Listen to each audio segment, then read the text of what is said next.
நாங்கள் அதுல்யா சீனியர் கேர்லேருந்து இன்னைக்கு வந்து பெசன்ட் நகர் பீச்சில் வந்து அலாங் வித் ஒர்பை சார் அண்ட் மற்ற எங்களோட ஸ்டாஃபோட வாலண்டியர்ஸ் கூட பீச்சை க்ளீன் பண்ணலான்னு வந்திருக்கோம். ஏன்னா நாங்கள் அதுல்யா சீனியர் கேர் வந்து கேரிங் ஃபார் சீனியர் நிறைய ஆக்டிவிட்டிஸ் பண்ணிட்டு இருக்கோம்.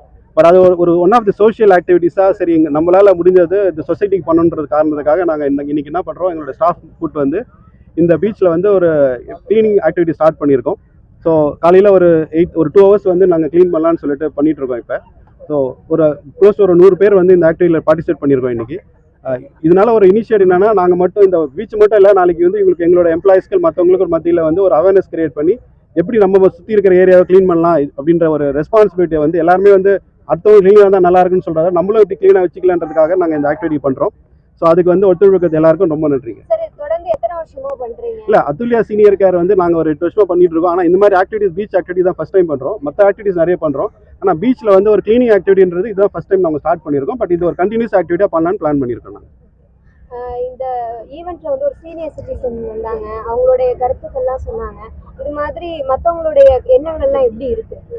இப்போ நாங்கள் வந்து இந்த யாருமே ஆக்சுவலாக எங்களோட ஸ்டாஃப்க்கு வந்து நாங்கள் ஒரு 1000 எம்ப்ளாயிஸ் இருக்கேன் எங்கள் கம்பெனியில். நாங்கள் யாருமே வந்து கம்பல் பண்ணல. நாங்கள் ஒரு இன்ஃபர்மேஷன் தான் சொன்னோம், இந்த மாதிரி பீச் ஒரு ஆக்டிவிட்டிஸ் இருக்குது, நீங்கள் யாராருக்கெல்லாம் இன்ட்ரெஸ்ட் இருக்கோ வாங்க அப்படின்னு சொல்லிட்டு. இவங்க எல்லாருமே முடிச்சு திரும்பி வேலைக்கு தான் போகிறாங்க. இருந்தாலும் பார்த்தீங்கன்னா இந்த 100 பேர் வந்துருக்குறாங்க.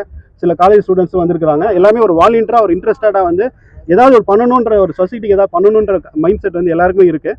அதில் வந்து one of the cleaning activities வந்து இன்னைக்கு ஸ்டார்ட் பண்ணியிருக்கோம். அதனால் எல்லாருமே அவங்க செல்ஃபாக தான் பண்ணுறாங்க, யாருமே கம்பல் பண்ணி இங்கே வரலங்க. இப்போ வந்து இந்த பூமியினுடைய சூழலியல் வந்து பல்வேறு வகையில் பாதிக்கப்பட்டிருக்கு. இந்த வகையில் வந்து இந்த பிளாஸ்டிக்லாம் எடுக்கணும் அப்படிங்கிறது வந்து எவ்வளோ முக்கியத்துவம் வாய்ந்ததுன்னு நீங்கள் நினைக்கிறீங்க? இல்லை, ஓகே, ஆஸ் அ கம்பெனியாக நாங்கள் பேச முடியும். ஏன்னா நாங்கள் வந்து பிளாஸ்டிக்ன்றது வந்து பார்த்தீங்கன்னா எங்களோட நாங்கள் நிறைய ஃபெசிலிட்டி வச்சுருக்கோம். அங்கே கூட பிளாஸ்டிக் வந்து நாங்கள் யாருமே தூக்கி குப்பையில் போட மாட்டோம்.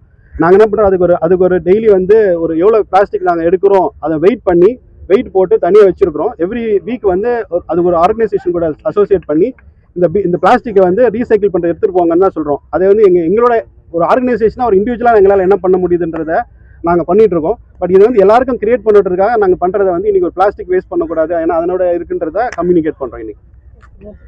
Okay, thank you.